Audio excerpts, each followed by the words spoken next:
Hi guys, so quick mini haul lang dun sa mga nabili ko sa Mega Mall, sa Mega Trade, yung 80% off. First thing is this slides, nabili ko lang siya ng 388 pesos and normally parang nasa 1,000 plus siya.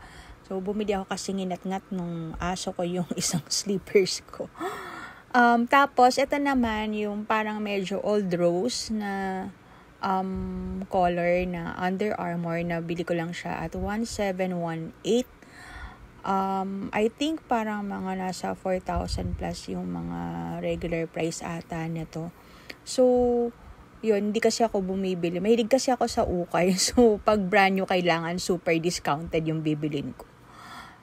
Ito naman is yung DMX Max. Nasa 1,797 ko ata siya nabili, 1,797 ko ata siya nabili. So, ayun lang.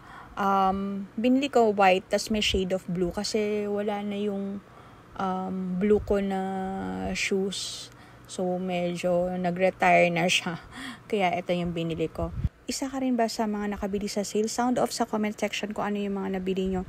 Sobrang maraming tao and marami rin ang nag-hoard. So, warning lang guys. Good luck!